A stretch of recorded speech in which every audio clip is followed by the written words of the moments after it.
La lecture publique est une mission mal connue des citoyens et pourtant elle est une compétence importante et confiée par l'État au département depuis plus de 30 ans. Et depuis bientôt 20 ans, Savoie et Haute-Savoie ont décidé de mutualiser cette compétence. C'est comme ça qu'est né Savoie Biblio. Aujourd'hui, nous sommes dans le centre d'Épagny-Métessy en Haute-Savoie pour parler de cette lecture publique. En 2017, les deux départements ont investi près d'1 300 000 € dans cette structure unique en France, on va en parler. Nous verrons aussi que Savoie Biblio est une structure innovante. Il faut inventer la bibliothèque de demain. Et puis dans une troisième partie, nous reviendrons sur les différents événements organisés autour de la lecture en Pays de Savoie. Nous avons une petite heure à partager ensemble. C'est parti pour le Grand 8.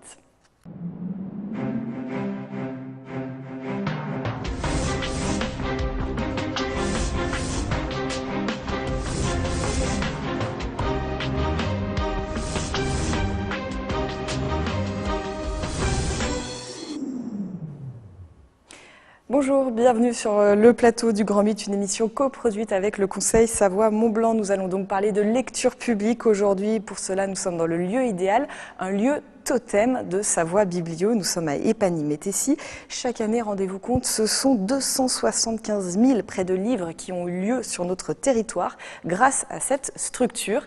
Avec moi sur ce plateau pour en parler, Laure Tonnelet, vice-présidente en charge de la lecture publique, des affaires et programmes européens du département Haute-Savoie. Bonjour. Marie, j'avais perdu votre prénom, Châtaignon, vous êtes bénévole à la bibliothèque de Dingy. On va parler du rôle des bénévoles. Il est colossal sur les Pays de Savoie. Et puis Renaud Beretti à ma droite, vice-président délégué à la culture et au patrimoine du conseil départemental de Savoie. Merci d'être là à tous les trois. Lieu totem, ça vous va comme expression à tous les deux pour parler de Savoie Biblio, de cette structure unique en France ? Oui, même s'il y a quand même 5 centres répartis sur les deux territoires, mais effectivement, il y a, on pourrait dire peut-être 2 lieux totems, un à Annecy et un à Épagny-Métessy, donc tout près d'Annecy, mais il y a aussi les 3 autres centres qui jouent un rôle très important pour couvrir l'ensemble du territoire. Lieu totem, imaginons 5 lieux totems sur les Pays de Savoie, ce sont des centres qui sont importants pour l'ensemble du réseau ? Important, et vous l'avez dit, unique en France, puisque c'est vraiment l'émanation d'une volonté de nos deux départements, de nos deux présidents, de nos exécutifs, et ce depuis que l'État, en 1986, a transféré au département cette compétence obligatoire, mais que la Savoie et la Haute-Savoie, en 2000, ont décidé de mettre en commun nos moyens, en réseau finalement. C'est un peu ici Savoie Biblio, on peut dire l'opérateur unique de la lecture publique, au service des communes, et vous l'avez dit, avec nos agents, mais aussi beaucoup de bénévoles au service des Hauts-Savoyards et des Savoyards.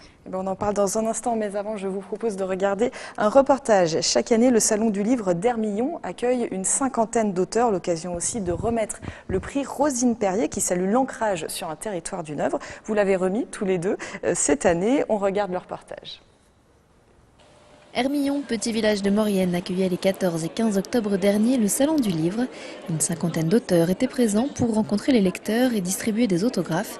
Parmi eux, un invité d'honneur que les téléspectateurs ont davantage l'habitude de voir sur un bateau. Quand on a su que Georges Pernou venait, on s'est précipité pour acheter son livre sur Thalassa. C'est pour l'anniversaire de mon mari bientôt. Alors, comme il vous aime beaucoup. Au départ, moi j'ai fait la montagne. J'étais à Ifrane, 1800 mètres au Maroc. J'ai fait une partie de mon enfance là-bas. Donc la montagne ne m'a jamais embêté. J'ai été formé là-bas à la montagne et à la mer. Son ouvrage a inspiré le thème « Prendre le large » de cette 28e édition du Salon du Livre, un événement qui se prépare depuis 1 an en partenariat avec l'association de bénévoles Les Colporteurs et Savoie Biblio, qui rassemble les réseaux de bibliothèques des 2 pays de Savoie. Finalement, ce sont les 2 départements, la Haute-Savoie et la Savoie, qui interviennent conjointement à travers son opérateur lecture publique Savoie Biblio, financièrement, puisque nous accompagnons l'organisation, et puis par la logistique, le conseil et le réseau des bibliothèques. Au-delà des dédicaces, des rencontres et des animations proposées, ce salon a récompensé les auteurs à travers notamment le prix Rosine Perrier, décerné cette année à Diane Pellin, une écrivaine originaire d'Ardèche, pour son roman bien ancré dans le thème de cette édition, intitulé « Même les pêcheurs ont le mal de mer ». Ce que j'ai beaucoup aimé, c'est que c'est un prix qui est remis par les lecteurs, ça rassemble 80 bibliothèques de Savoie et de Haute-Savoie, donc voilà, pour un auteur, c'est assez magique quoi, de savoir que pendant des mois, le livre va être proposé en avant dans les bibliothèques et va être lu. L'histoire parle de secrets entre un fils, son père et son grand-père. Pour découvrir ce roman transgénérationnel, rendez-vous donc dans une bibliothèque de Savoie Biblio. Alors ce livre, il doit être quelque part autour de nous. Marie Châtaignon, vous êtes bénévole à la bibliothèque de Dingy. Vous le connaissiez ce livre ? Je le connais très bien puisque finalement on a reçu Diane, on a soutenu cette sélection proposée par Savoie Biblio et c'est vrai que merci Savoie Biblio de nous proposer ces sélections parce que les gens les attendent et puis les gens lisent toute la sélection. On a donc lu, on a nous voté pour, plébiscité Diane Pellin, on l'a reçu. On s'est regroupé à 4 bibliothèques, les bibliothèques de filière, et on a reçu ensemble cet auteur. Ça a été vraiment un moment sublime avec 30 personnes, un public de 30 personnes, et on a animé cette soirée. Elle était très contente. Le lendemain, je l'ai emmenée à Hermillon et on a passé un très bon moment avec elle. C'était un des objectifs à la naissance de Savoie Biblio, quand vous avez mutualisé cette compétence de pouvoir créer des prix, porter des ouvrages comme ça sur les 2 départements ? En fait, oui, symboliquement, Laure et moi, nous étions présents à Hermillon il y a quelques jours pour bien marquer que voilà, les 2 départements travaillent main dans la main. Et c'est vrai, Madame l'a très bien dit, c'est un moment assez passionnant et émouvant de voir autant de monde rassemblé autour du livre, de la littérature, de l'édition. On rencontre des auteurs, on rencontre des lecteurs, des éditeurs, des associations, des élus bien sûr, et c'est tout ce monde-là qui travaille pour promouvoir les livres et la lecture. Pour répondre à votre question, à l'origine, Savoie Biblio, c'était l'acte fondateur. On prend un livre et on le prête. Le prêt des livres, Savoie Biblio, c'est un petit peu une super médiathèque. Elle ne se substitue pas aux médiathèques des communes, c'est un peu une bibliothèque des bibliothèques. Donc il y a l'acte de prêter, et à côté de ça, il y a le travail en réseau, vous l'avez dit dans ce reportage, et puis il y a la boîte à outils, comme on dit, qui est de proposer des animations, d'accompagner, de former. Et voilà, le prix Rosine Perrier et l'illustration, parmi d'autres, de ces animations possibles. Bien sûr, au sein d'un salon d'Hermillon, en Maurienne, qui est une des dates dans le calendrier, une date importante dans le calendrier des salons du livre.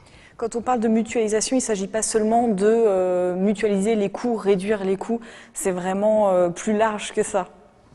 Oui, puis ce qui est intéressant, c'est que les personnels de Savoie Biblio, ils ont tous un petit peu leur domaine privilégié, leurs compétences particulières, leur coup de cœur aussi en termes de littérature. Donc c'est vraiment intéressant de pouvoir échanger. Ils sont plus de 50 quand même agents. Donc du coup, c'est une richesse de pouvoir partager sur les 2 départements ces différents profils d'amoureux des livres. 50 agents et 2000 et quelques bénévoles. Oui, c'est ça, 2300 pour être précis, ce qui représente près de 80%. Donc on imagine bien dans ce rayonnement de la culture à travers le livre et tous les supports, le travail qui est fait au quotidien sur l'ensemble des communes de nos 2 départements. Donc justement, ça fait 15 ans que vous êtes bénévole à la bibliothèque de Dingy. Très concrètement, Savoie Biblio, à quoi ça vous sert au quotidien ? Savoie Biblio, c'est complètement indispensable pour nous. Moi, quand je suis arrivée à Dingy il y a 15 ans, donc il n'y avait pas grand-chose dans la bibliothèque. Elle était petite, elle est encore petite, mais disons que le fait déjà de pouvoir se former, c'est la première chose que j'ai faite. Vous avez été formée par Savoie Biblio. Oui, j'ai fait une formation donc à Savoie Biblio. Et puis dans l'équipe, donc l'équipe est composée de 9 personnes, et il y en a au moins 4 qui ont fait la formation, puis les autres qui se sont formés avec nous, parce que c'est quand même une compétence à acquérir, quoi. Il n'y a rien à faire. On peut pas s'improviser bibliothécaire comme ça. Donc, ça a été vraiment très très important tout de suite ce passage avec Savoie Biblio, qui aussi, on a quand même un tout petit budget. On est bénévole, certes, mais on a aussi un tout petit budget. Et donc, Savoie Biblio nous prête 500 livres par an. Ce qui est énorme. Ces 500 livres, on peut les échanger tous les mois, enfin en échanger un certain nombre tous les mois, par le biais de la navette. Ce qui fait que c'est vivant, que ça tourne. Et puis Savoie Biblio aussi nous aide parce que on achète des livres, on achète avec le peu qu'on a, les petites subventions qu'on a, on achète surtout du roman. Et Savoie Biblio nous aide occasionnellement, enfin nous aide pour des achats, pour constituer des fonds. On a donc constitué un fonds documentaire grâce à l'aide de Savoie Biblio. On a constitué un fonds BD aussi assez important qu'on n'aurait pas pu faire sans ça. Et puis il y a aussi ce travail avec les sélections, avec on a parlé d'Hermion, mais on peut parler aussi de Alterado, de La Vache qui lit. On en parlera dans une troisième partie. Oui, effectivement, pas mal d'événements organisés autour de la lecture publique. Vous avez parlé tout à l'heure de boîte à outils, donc il y a tout le prêt des livres, etc. Mais il y a tout aussi une palette de services qui est proposée aux différentes bibliothèques des Pays de Savoie. Oui, on ne peut pas toutes les énumérer, il y en a plus d'une centaine. Ça va aussi bien du conseil aux communes, des aides financières, des formations, madame vient de l'illustrer de belle manière, des expositions prêtées. Bref, c'est vivant, hein. On voit que ça bouge, contrairement à l'image qui trop longtemps a été véhiculée des bibliothèques, des livres comme étant désuets, ennuyeux, poussiéreux, d'une autre époque. Bon, on voit que les bibliothèques, les bibliothécaires, les élus, les bénévoles, s'adaptent et puis contribuent à la modernisation. On en parlera, je crois, ensuite, à la modernisation de cet outil que sont les bibliothèques. Savoie Biblio a été créé il y a plus de 30 ans, 86. C'est toujours une structure unique en France, cette logique bidépartementale. Oui, alors après, c'est sûr que la coopération des deux départements est aussi une spécificité de nos territoires, de par le passé qu'on a en commun, des particularités communes aux deux départements, ne serait-ce que les territoires de montagne, par exemple, ça demande une organisation particulière aussi pour Savoie Biblio. Donc il y a une vraie richesse à travailler ensemble, mais il n'y a pas que la lecture publique que nous partageons, cher Renaud. Il y a aussi l'Orchestre des Pays de Savoie, il y a la politique agricole, enfin il y a tout un tas d'autres domaines. Mais oui, c'est une spécificité de nos deux départements de lancer des politiques en commun comme le succès qu'est Savoie Biblio. Et sur la lecture publique, par exemple, c'est une vraie force d'unir les deux départements? Oui, c'est une vraie force, et parce que justement on mutualise les talents. Et puis c'est vrai que cette animation sur les deux départements, aussi bien le prix Rosine Perrier qui a été donné à Hermillon, que Bib en scène, que le mois du film documentaire, que le prix Alterado. Le prix Alterado, on en reparlera, mais c'est aussi faire se rencontrer les collégiens des deux départements et échanger sur leur coup de cœur en termes de romans jeunesse. Donc voilà, il y a plus que l'organisation des bibliothèques, il y a aussi vraiment vivre des événements en commun. Il y a une question que... Oui, allez-y. Excusez-moi, oui, la lecture publique, Madame Tonnel l'a très bien dit, elle est souvent au croisement de plusieurs politiques départementales. En Savoie, il y a première page, c'est avec la petite enfance, le développement culturel. C'est vrai qu'on touche, on va dire, tous les âges de la vie et tous les territoires. C'est ça qui est important, et c'est vraiment l'expression d'une volonté. Madame Tonnel l'a rappelé, on a l'Orchestre des Pays de Savoie, qui est unique aussi en France, il unit nos deux départements, 80 musiciens pour un rayonnement dans nos départements, mais ailleurs également, en Auvergne-Rhône-Alpes ou à l'étranger. Nous avons Cinébus, donc c'est pareil, c'est bidépartemental. Alors là, c'est le soutien à une association pour le cinéma itinérant dans les communes, y compris, tu l'as dit, en montagne ou en milieu rural, les plus reculés. On a la Cinémathèque de l'Ain et des Pays de Savoie, qui est à Verrier-le-Lac. 3 départements. Et 3 départements, oui, vous avez raison, qui là permet de sauvegarder ce patrimoine fragile qu'est le cinéma amateur de famille, par exemple, ou associatif, ou communal, les films 8 mm, Super 8, ou VHS plus récents, qui sont sauvegardés, entretenus, donnés à être vus ou revus. Donc c'est un patrimoine aussi que nous devons sauver. Puis on a en commun aussi la FACIM, la Fondation pour l'action internationale culturelle en montagne, qui comporte des administrateurs savoyards et ou savoyards. Là, c'est la promotion à la fois de notre patrimoine, parfois un peu oublié, le baroque, dans nos églises, nos chapelles, les ouvrages fortifiés, l'hydroélectricité, le patrimoine minier, et puis la littérature, puisque, vous le savez madame aussi, eh bien la FACIM intervient avec Savoie Biblio, par exemple pour le printemps de la FACIM, aller à la rencontre d'écrivains peu connus ou qui gagnent à l'être. Il y a une question que je ne vous ai pas posée à tous les trois, c'est pourquoi c'est important de promouvoir, de porter, d'accompagner la lecture publique. Vous qui rencontrez des lecteurs tous les jours et de tous les âges, parce que je ne l'ai pas dit, mais vous êtes aussi responsable de la Tente à lire au festival Au Bonheur des Mômes chaque année. Pourquoi c'est important, la lecture publique? Déjà, c'est une passion personnelle par rapport au livre, une passion aussi parce que pour tous les âges, effectivement, comme je disais tout à l'heure, j'étais, avant d'être bibliothécaire, j'étais professeur des écoles, donc c'est un petit peu une suite normale, et je suis encore dans cet esprit aussi de relation avec tous les âges, avec l'enfance et avec tous les âges, et c'est vrai que on va proposer dans nos bibliothèques vraiment des documents pour tous les âges. Et on a aussi, vous disiez tout à l'heure, première page, on a aussi la suite après pour les enfants de 8-12 ans, on a une autre sélection qui s'appelle La Vache qui lit. Cette vache qui lit, qui a un grand succès de plus en plus et qui fonctionne exactement comme le prix Rosine Perrier, c'est-à-dire que on fait une sélection, elle est proposée dans les bibliothèques et il y a un prix qui est remis justement au Festival du Bonheur des Mômes et dans le cadre de la Tente à lire. Et cette Tente à lire dans le festival, c'est une petite chose par rapport à l'ensemble du festival qui est grandiose. C'est une petite chose, mais qui est très appréciée du public. Les gens reviennent d'année en année, et puis nous, on se fait un plaisir immense à proposer chaque année des choses un petit peu différentes et toujours des lectures, les lectures qu'on a choisies, vraiment des lectures de qualité, des lectures que les enfants vont peut-être pas forcément retrouver au quotidien. La lecture publique, dès le plus jeune âge, on vient de l'entendre, c'est essentiel? Oui, c'est de former le goût à la lecture, et c'est vrai que les bibliothèques dans toutes les communes de nos territoires jouent ce rôle très important. C'est vrai que je pense qu'il y a effectivement, il y a donner la passion de la lecture, et c'est vrai qu'il faut à un moment donné avoir quelque part un modèle, quelqu'un qui vous donne envie de lire pour s'y mettre à son tour. Et c'est vrai que quand on parlait des bénévoles, c'est vrai qu'on se rend pas toujours compte que dans nos deux territoires, même dans les plus petites communes, il y a une bibliothèque. Parfois, il n'y a même pas forcément de commerce, mais il y a toujours une bibliothèque, des bénévoles, et c'est vraiment un lieu qui vit, c'est un lieu qui fait vivre aussi un village. Je prends par exemple, vous avez cité, madame, l'exemple de Naves, où vous avez fait la rencontre avec Diane Pellin.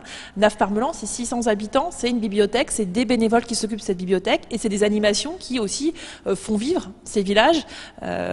Avec des gens qui bougent beaucoup, et c'est même pour les nouveaux habitants, c'est aussi parfois un lieu où justement se crée du lien entre les habitants d'une commune.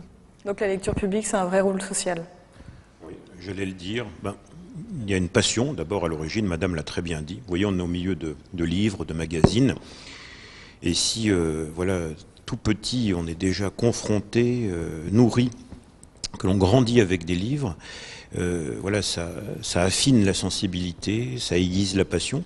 Et puis ensuite, il faut qu'il y ait une volonté, bien sûr, volonté des élus, volonté ou accompagnement des bénévoles. Et c'est cet ensemble-là qui crée le mouvement. Je trouve que dans nos deux départements, on fait beaucoup pour le livre, sous toutes ses formes, et la littérature. On était il y a 2 ans à Hermillon avec Michel Butor, qui est décédé depuis, mais nous disait, à son grand âge, avec sa grande expérience de l'écriture, du dessin, de l'édition, de ne jamais opposer le numérique et l'écrit, et au contraire d'essayer d'équilibrer les deux. Donc je crois qu'on est dans cette démarche-là, on en parlera ensuite. Moderniser, c'est conserver l'équilibre entre les supports écrits qui sont autour de nous, et puis les nouveaux supports. Les enfants naissent avec les deux maintenant. Si je peux me permettre, les sélections justement ont une grande importance et ont permis parfois de mettre le pied à l'étrier de lecteurs, hein, des enfants qui disaient moi j'aime pas lire et tout. Et puis le fait de rencontrer l'auteur, le fait de l'émulation aussi. J'ai lu ce bouquin et toi, quoi tu en as pensé? Moi je l'ai détesté. Enfin bon, ça a permis, ça les a fait rentrer dans les lectures. Une fois qu'ils ont lu la sélection, après ils vont ailleurs, lire autre chose. Eh ben parfait, merci beaucoup. On a déjà un peu vu au cours de cette première partie, le travail de Savoie Biblio est riche et varié. Chaque année, plus de 360 000 documents sont proposés et acheminés dans les différentes bibliothèques des Pays de Savoie. Alors quel est l'itinéraire précis d'un livre dans ce parcours? Réponse dans ce reportage. Alors je recherche les 3 brigands. Comme tous les matins, chez Savoie Biblio, les bibliothécaires sélectionnent les ouvrages demandés par les bibliothèques de Savoie et de Haute-Savoie. On est la bibliothèque des bibliothèques et donc on leur propose un choix important et riche d'ouvrages. Alors ça peut être évidemment des livres, des bandes dessinées, mais aussi des DVD, des disques, voilà, tout un ensemble de documents que nous prêtons. Et pour pouvoir alimenter toutes ces bibliothèques, les documents suivent un itinéraire précis. Il y a d'abord la sélection et l'acquisition des ouvrages. Donc on va avoir la revue spécialisée, le catalogue de fournisseurs, et puis on a une chose spécifique qui s'appelle l'office du libraire. Le libraire sélectionne les nouveautés sur un sujet précis. Et il va nous les amener, nous allons pouvoir les avoir en main et dire « Ah, celui-là m'intéresse, celui-là peut-être moins ». Les bibliothèques du réseau peuvent également suggérer des achats. Chaque année, Savoie Biblio commande 30 000 ouvrages. Une fois le document reçu, il ne va pas directement sur les rayons. On va les rentrer dans notre base à nous, documentaire, informatique. On va leur attribuer à nouveau un code barre, mais là qui est le code barre Savoie Biblio, qui leur attribue finalement un numéro d'inventaire. Et ce code barre va nous permettre ensuite de les suivre tout au long de tous leurs déplacements. Et là, on fait ce qu'on appelle l'exemplarisation à l'écran. C'est une procédure informatique. Puis tous les documents sont vérifiés et indexés. Donc ça, c'est le travail intellectuel, le traitement intellectuel du document. On indexe, donc on met des mots-clés. Et puis à ce moment-là, les bibliothécaires vont faire un travail complémentaire qui va être de sélectionner dans ce qu'ils ont acheté les livres plus intéressants ou ceux qu'ils souhaitent mettre en avant, faire connaître. Ils vont faire un travail qu'on appelle de valorisation.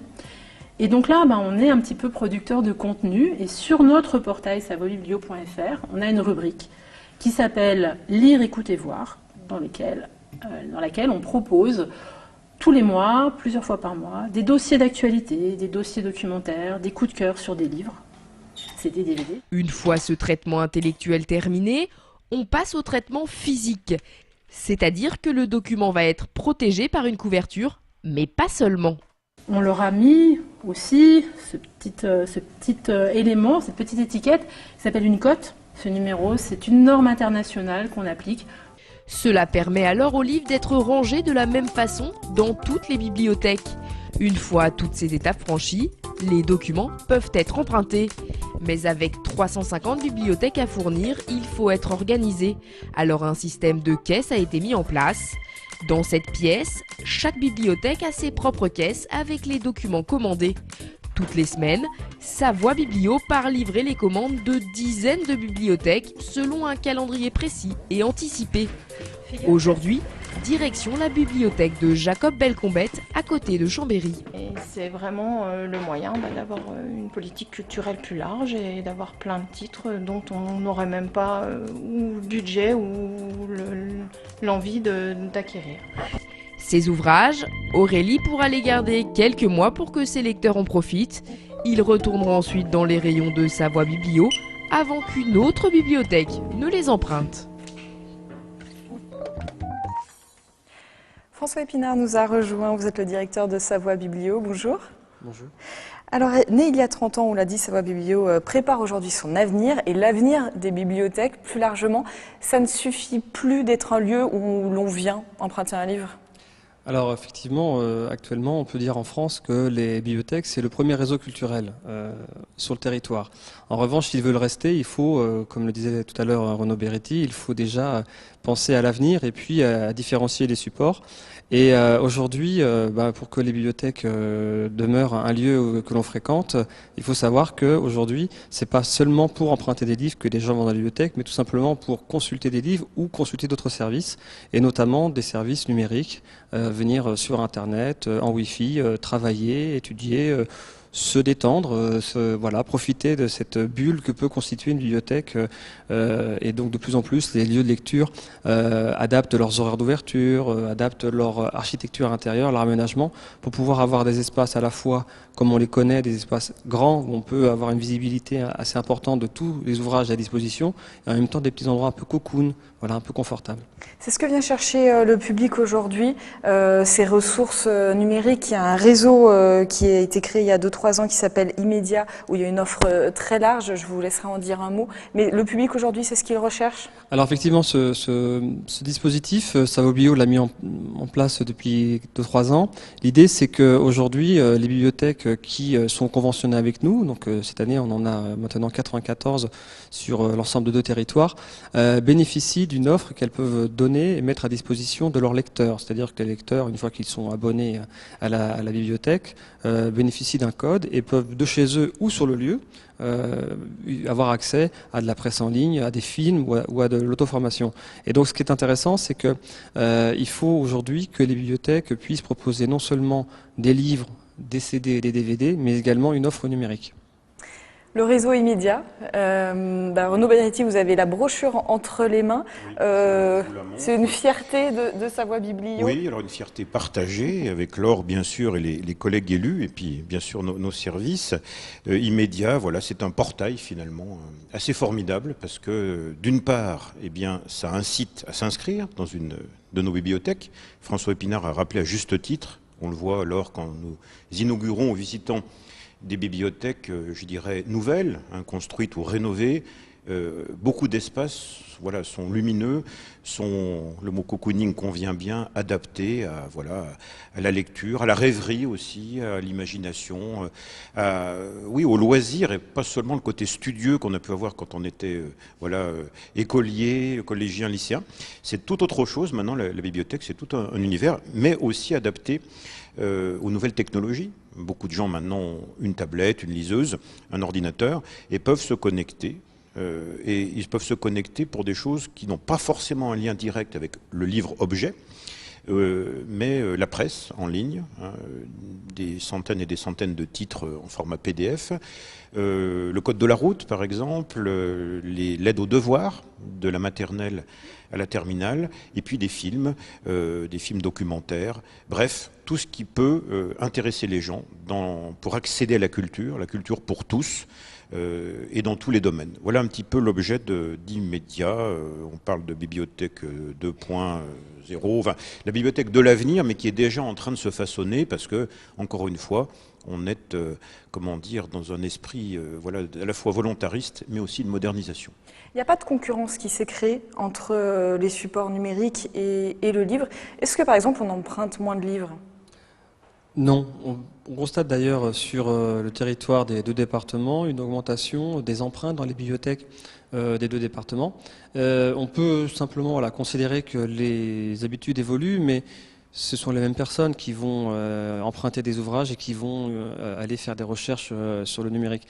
Le livre numérique se développe, alors ça reste un phénomène un peu minoritaire, puisqu'on est à peu près à 20% de Français qui utilisent le livre numérique, mais c'est en croissance exponentielle. Donc on peut considérer que les futures générations seront encore plus habituées à ce type de support.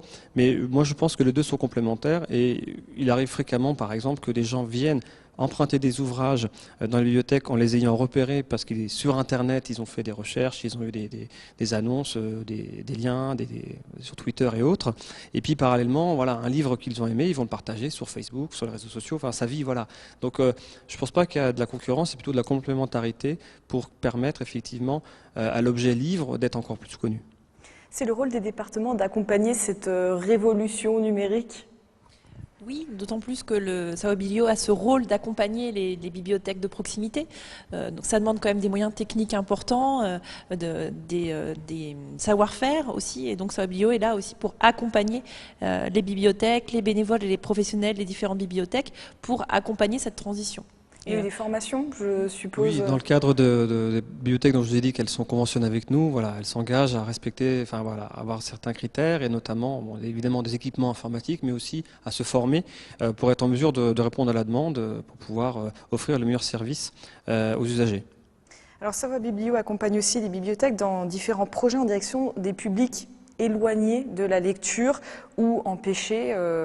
Ça peut être des tout petits aux personnes âgées, en passant par des publics en prison. Enfin voilà, il y a toute forme de projets qui sont menés. Là encore, il y a un vrai rôle de lien social qui est porté par la lecture publique, par Savoie Biblio. Alors c'est d'autant plus naturel que la lecture publique est une compétence obligatoire des départements depuis les années 80, mais parallèlement les départements ont une compétence obligatoire de solidarité territoriale. Donc les deux se rejoignent et font écho. Et donc nous, notre ambition, c'est bien sûr d'abord effectivement de travailler auprès des bibliothèques et on sait à peu près effectivement quel est le public qui fréquente naturellement les bibliothèques. Donc on vient d'abord travailler pour ce public-là, mais notre objectif c'est de réussir à aller chercher d'autres publics, comme vous l'avez dit. Et donc là, il y a différentes approches, on l'a dit par l'âge, avec tout le travail que l'on mène avec la petite enfance, en s'associant avec des relais assistantes maternelles pour proposer des animations ou des formations. Le lien avec les personnes âgées, où on propose effectivement des ouvrages spécifiques avec des gros caractères. Avec des livres audio. Il est plus facile pour certaines personnes, voilà, passer un certain âge, d'écouter des livres plutôt que de les lire. Et puis, nous avons aussi, nous intervenons dans les centres pénitentiaires de Savoie et Haute-Savoie. Ça fonctionne toujours ? Oui, alors après, beaucoup de travail, beaucoup de propositions, et puis après, il faut rester patient. On sème, et puis on attend de voir ce que l'on peut récolter. Ce qui est intéressant, et là, ce qui est nouveau, ce qui se met en place, c'est que nous avons un partenariat avec l'association Valentin Huy, donc association qui travaille pour aider les malvoyants en France. Et nous avons conventionné avec cette association, et grâce à l'aide des comités locaux, nous sommes en train de recruter des bibliothèques volontaires, partenaires, pour pouvoir mettre à disposition à partir de 2018 toutes les nouveautés, tous les livres qui sont édités en France dans un format spécifique, qui est le format DAISY. C'est un format qui permet en fait un grand confort de lecture audio, puisqu'en fait les personnes qui bénéficient de ces lecteurs DAISY peuvent accélérer, ralentir la lecture, peuvent facilement par des mots-clés retrouver là où ils en étaient. Enfin voilà, c'est vraiment très confortable en termes de lecture.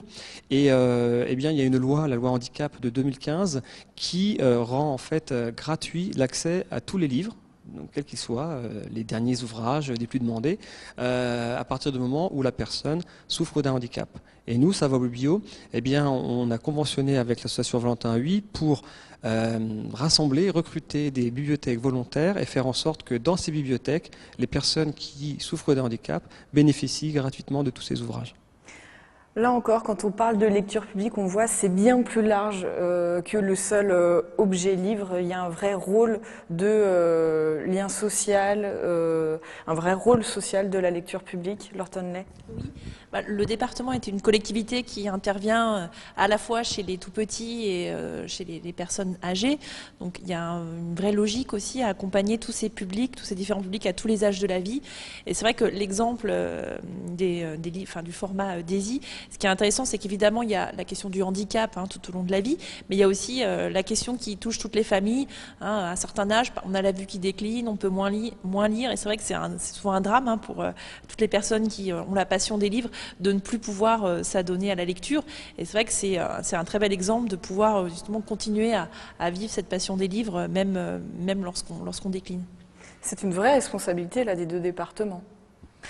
Oui, mais parce que c'est une compétence obligatoire, mais il y a un peu plus que ça. C'est obligatoire, mais on pourrait faire le service minimum. C'est tout l'inverse. C'est au contraire un service, comme l'a très bien décrit ma collègue, en direction de toutes les générations, et qui épouse vraiment les politiques publiques départementales, qu'elles soient obligatoires ou non, de la petite enfance à la prise en charge de nos aînés, en passant par l'action sociale et tout un travail intergénérationnel. La culture, c'est ce qui relie les gens, d'une manière ou d'une autre, de manière volontaire ou inconsciente, et finalement, les élus que nous sommes accompagnons avec nos services. Voilà, c'est finalement un fil rouge entre les gens. Et franchement, depuis, on en parlera ensuite, de première page de la naissance jusqu'à l'âge adulte et le grand âge, quels que soient les aléas de la vie, on grandit de nos jours, à la fois avec des livres et aussi avec d'autres supports, alors volontaires ou non, mais c'est ce que nous nous efforçons d'accompagner. C'est une responsabilité, c'est vrai, et puis c'est un enjeu formidable. Si en ce moment on ne faisait pas tout ce qui vient d'être décrit, on prendrait du retard sur les attentes des gens. Moi, quand j'étais plus jeune, je me souviens que je devais aller à la bibliothèque, consulter, emprunter, mais sur place, l'Encyclopædia Universalis, prendre des notes, ça me prenait toute l'après-midi. Je suis très heureux que de nos jours, eh bien, voilà, on puisse de chez soi ou d'ailleurs se connecter. On peut aussi bien prendre un livre et puis d'un seul coup avoir envie de consulter autre chose. Ça donne envie quand on est dans ses rêveries, dans ses pensées, voilà, dans sa curiosité d'aller consulter, voilà, un événement cité dans l'ouvrage, la vie de l'auteur, une époque, un nom, vérifier. On peut faire tout cela. Ça n'altère pas ni le plaisir ni la qualité de la lecture ou de l'accès à la culture. Au contraire, ça l'ouvre à des tas de gens qui peut-être, pour des tas de raisons sociales notamment, n'avaient pas accès à la culture, à la lecture, et qui peuvent découvrir. Dans le plateau précédent, la dame bénévole nous expliquait qu'il y a des gens ou des enfants mais pas forcément, qui voilà, ne pensaient pas être intéressés par le livre. Souvent les enfants disent « j'aime pas lire », c'est vrai, c'est un réflexe assez classique. Et puis ça peut être démenti, heureusement, par ce qui est proposé par nous, comme par les associations. Rapidement, c'est une chance, cette révolution numérique pour la lecture pour tous. Oui, évidemment, puisque comme je l'ai dit, c'est complémentaire. Donc ça ne peut qu'enrichir l'offre. Alors après, il faut rester patient et ne pas considérer qu'il faut tout miser sur le numérique. On le voit bien aujourd'hui, voilà, il y a encore ce rapport privilégié à l'objet et puis la nécessité de ne pas aller trop vite par rapport à nos territoires. Donc c'est une chance en prenant le temps que les gens se forment de part et d'autre et que les habitudes s'installent. Merci beaucoup. Un exemple concret des passerelles qui peut exister entre les différents objets culturels, c'est Bib en scène. Il s'agit de désacraliser les bibliothèques en faisant entrer le spectacle vivant. Exemple avec la compagnie Fait divers qui est intervenue il y a quelques jours à la bibliothèque d'Épagny-Métessy. On regarde leur reportage. Okay, go. Deux aventuriers embarquent le public à la recherche d'un mystérieux livre perdu. Au cœur de la bibliothèque, qui prend alors des allures de jungle, on mène l'enquête. Bienvenue dans l'univers de Jumanji et de Robert Louis Stevenson. Depuis 2016, Bib en scène propose aux bibliothèques des pays de Savoie de faire entrer le spectacle vivant en leur cœur. Un dispositif créé par Savoie Biblio pour promouvoir la lecture auprès de tous et le spectacle vivant. On a envie de dire par ce spectacle, n'importe qui peut rentrer dans une bibliothèque, se l'approprier, y trouver son compte. Il n'y a pas que des bouquins, il y a aussi des multimédias, il n'y a pas que des bouquins, pardonnez-moi le mot, mais ennuyeux.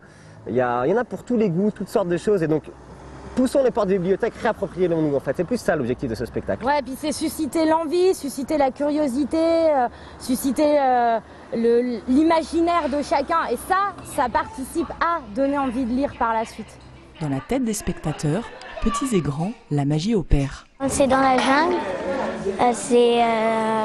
c'est vivant, du coup ça donne envie de lire. Et je pense que ça va nous permettre de voir la bibliothèque autrement. On va rentrer en tenue de camouflage dans la bibliothèque, on va chercher les livres.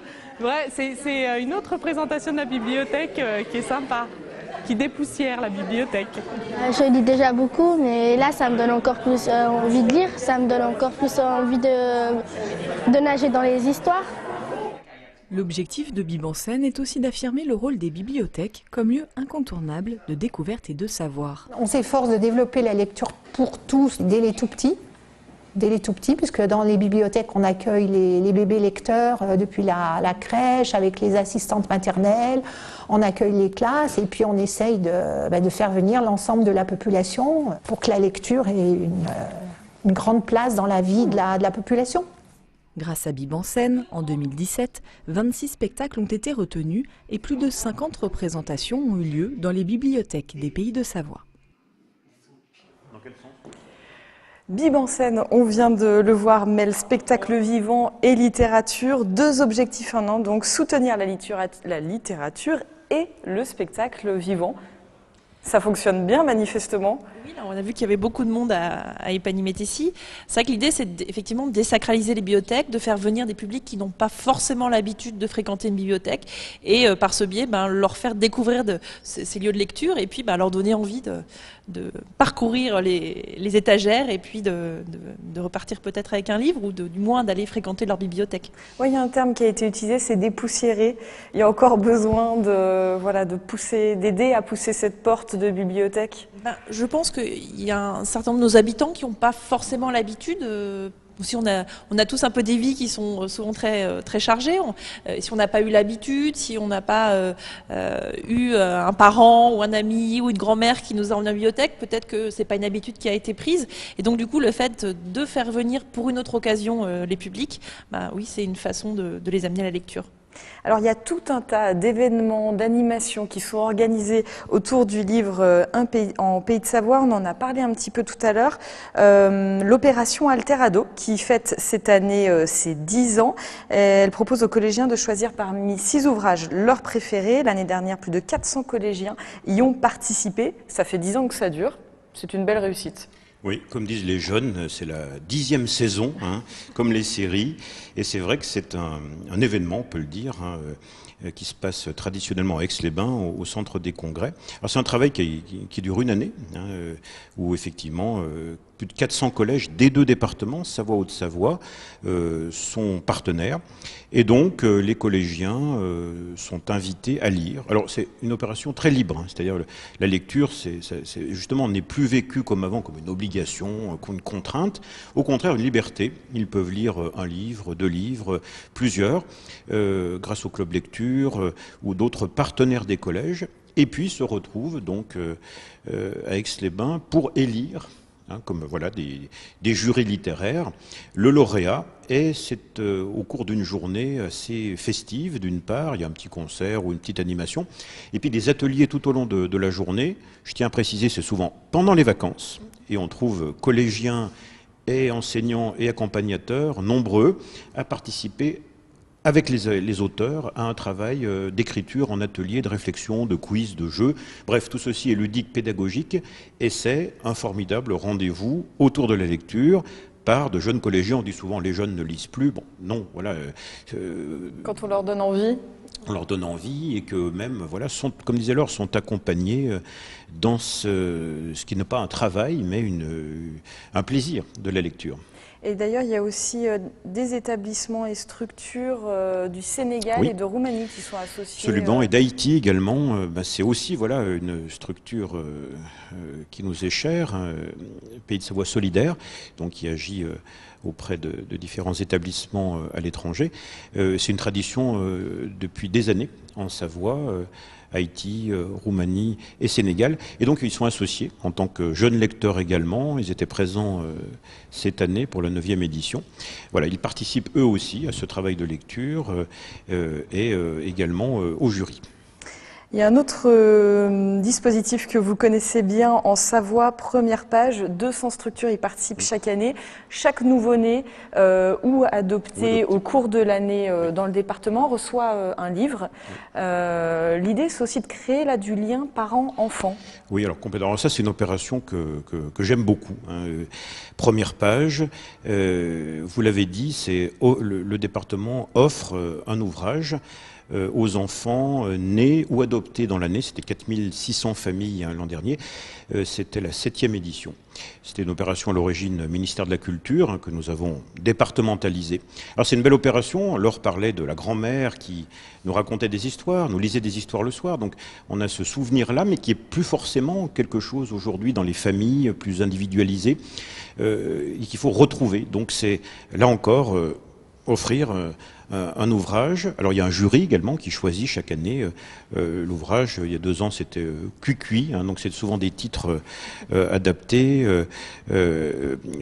pour voilà que le son, la sonorité du titre plaise aux enfants. Et puis après, c'est renforcer la parentalité, effectivement, le lien. C'est le livre-objet parce qu'on touche. D'abord un livre, il y a une odeur, il y a un toucher du grammage du papier, et puis il y a les histoires racontées tous les jours, et ça permet aussi à l'ensemble de nos partenaires, les bibliothèques, les services petite enfance, les crèches, les multi-accueils, de travailler en partenariat en organisant des animations, des contes. Voilà, ça permet aussi de fédérer nos équipes autour de ces premières pages qui portent bien leur nom. Première page, ça veut dire qu'on grandit avec un livre. Et puisqu'on grandit, on arrive au prix La Vache qui lit, qui est décerné chaque année au festival Au Bonheur des Mômes. Marie Châtaignon en parlait tout à l'heure. Là, on est sur les 8-12 ans. L'idée, c'est d'accompagner, encore une fois, tout au long de la vie à la lecture publique. Oui, on a parlé de la petite enfance. Justement, on n'a pas la chance d'avoir la même opération en Haute-Savoie. Peut-être qu'un jour, on l'aura première page. Cette année, c'était Adada sur mon bidet. Le titre de l'ouvrage. C'est parlant. Ça fait écho, elle me fait penser, Laure, à ça. Ça fait écho à des souvenirs de comptines d'enfance.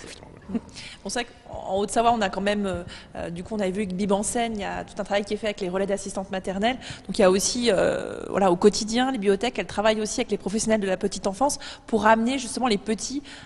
Et c'est assez impressionnant de voir parfois des petits 2 ans, tous autour d'un conteur à écouter comme ça, religieusement, une histoire. Pour en venir à La Vache qui lit, ce que je trouve très impressionnant, donc à la fois sur le prix Alterado et sur le prix de La Vache qui lit, c'est de voir cet enthousiasme des jeunes. Donc c'est 2 tranches d'âge différentes mais qui se suivent, puisque le prix Alterado c'est juste après la tranche d'âge de La Vache qui lit. Et c'est vrai que pour avoir eu la chance d'avoir été avec Aix-les-Bains l'année dernière pour la remise du prix, c'est vraiment impressionnant l'enthousiasme, la ferveur de ces jeunes pour ce prix. Quand on a annoncé le prix, il y avait une ferveur liesse terrible. Donc ça, c'est vraiment des bons moments dans la vie d'un élu. Et puis pareil pour le prix La Vache qui lit, voilà, on a tous ces jeunes qui sont devant la scène, qui attendent le lauréat. Donc c'est vraiment un moment, et on voit que vraiment c'est une façon pour ces jeunes. On sent que voilà, c'est le début de quelque chose pour beaucoup d'entre eux, que voilà, ils sont enthousiasmés pour tel ou tel auteur, telle ou telle histoire, et ils vont très vraisemblablement continuer à lire. Je suis d'accord avec Laure, c'est vrai que souvent on a cette idée des enfants ou des jeunes qui n'aiment pas les livres ou lire, ils préfèrent regarder la télévision ou être sur une tablette, mais encore une fois, c'est vrai, dans ces moments-là, on sent un enthousiasme qui d'ailleurs fait plaisir, c'est vrai, est partagé. Je vous parlais tout à l'heure de la FACIM, alors voilà un petit ouvrage vous voyez, qui est même présent dans la bibliothèque, on le voit sur les présentoirs, la Fondation pour l'action culturelle en montagne, qui travaille avec Savoie Biblio pour le printemps de la FACIM, mais aussi en accueillant en résidence des écrivains, de jeunes écrivains ou de moins jeunes. Cette année, c'était Elisa Chua-du-Sapin, qui est franco-coréenne, une jeune auteure, et qui a travaillé en résidence avec une classe de collège de Marlioz. Et à l'arrivée, voilà, l'impression d'un livre, un travail en commun où chaque collégien a pu écrire un texte en collaboration avec cet auteur qui a été primé récemment et également un photographe. Donc vous voyez le résultat, et ça c'est beaucoup d'enthousiasme. Dernier événement assez récent, le mois du film documentaire qui se déroule chaque année au mois de novembre sur les 2 départements. Parfait, voilà la petite brochure, 82 projections. La moitié sont en présence des réalisateurs, donc là aussi il y a de l'échange. Et l'idée c'est d'ouvrir les bibliothèques, de les transformer en salles de cinéma. Là encore, l'idée c'est de créer une passerelle de l'événement, de l'animation autour de la lecture. Ça commence ces jours-ci. Donc oui, c'est le même principe, c'est faire venir, donc par le biais d'un autre domaine de la culture, donc là le film documentaire, de faire venir vraiment le public à la fois ici dans cette bibliothèque, mais aussi dans les bibliothèques de proximité. Et ce qui est intéressant, c'est que donc il y a la projection d'un film et après il y a une discussion, un débat avec le réalisateur. Donc souvent ça a beaucoup de succès. Et là aussi c'est une façon de faire connaître aussi le travail de Savoie Biblio auprès des bibliothèques, puisque du coup le public en temps normal ne vient pas forcément. On a vu avec Bib en scène le public qui vient ici à Épagny-Métessy. Normalement il n'y a que les professionnels en fait ou les bénévoles des bibliothèques qui viennent. Et donc l'idée c'est de faire venir aussi ici le public. Eh ben, parfait, merci beaucoup à tous les deux de m'avoir accompagné au cours de cette émission. Un grand merci à toute l'équipe technique, merci aussi à nos invités pour leur témoignage tout à l'heure. Merci de votre fidélité. Vous pouvez voir ou revoir cette émission sur le site internet de 8montblanc.fr. C'était Le Grand 8, une émission coproduite avec le Conseil Savoie Mont-Blanc. À bientôt.